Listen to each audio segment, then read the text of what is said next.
Rema hari ini, Yakobus 1 ayat 2 sampai dengan 3. Saudara sekalian yang saya kasihi, apakah kehidupan saudara sedang dilanda berbagai kesulitan dan cobaan?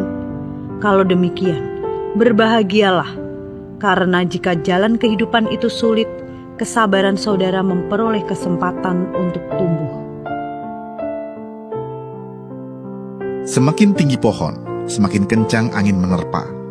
Ketika mendengar pepatah ini, kebanyakan orang langsung menghubungkannya dengan tingginya kedudukan dan besarnya tanggung jawab, benturan, kritik, serta tantangan yang dihadapi. Yang jarang disorot, bagaimana pohon bisa bertahan menghadapi angin kencang. Pohon yang tinggi tidak bisa meminta angin berhenti bertiup. Yang membuatnya bertahan bukan besarnya batang, tetapi akar yang dalam. Pohon tidak bertumbuh tinggi terlebih dahulu, baru akarnya menyusul. Yang sering terjadi, akarlah yang tumbuh dalam terlebih dahulu, kemudian seiring pertumbuhan pohon, akar masih terus membenamkan dirinya jauh ke dalam tanah. Kalau pohon terus meninggi, tetapi akar tidak ikut berkembang, suatu hari angin biasa saja dapat merobohkannya. Bukankah ini yang sering terjadi? Ketika Tuhan mengangkat kita malah berhadapan dengan beratnya pekerjaan dan orang-orang yang menentang kita. Saat itu terjadi, bukan berarti kenaikan posisi kita bukan dari Tuhan, tetapi justru itulah cara Tuhan memperdalam akar kita.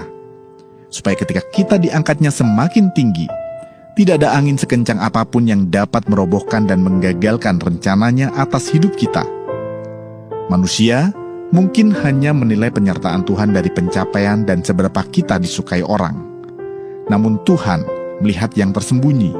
Apakah di tengah tekanan dan penolakan, kita tetap rendah hati, setia dan bergantung kepadanya? Benar, sebelum Tuhan memperbesar hidup kita, Dia akan terlebih dahulu memperdalam akar hati kita di dalamnya.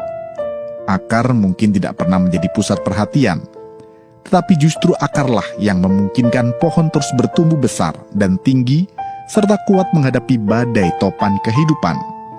Karena itulah, Tuhan lebih peduli pada kapasitas hati, mental, dan iman kita.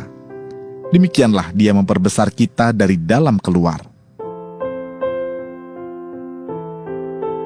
Tekanan apakah yang tengah Anda alami saat ini?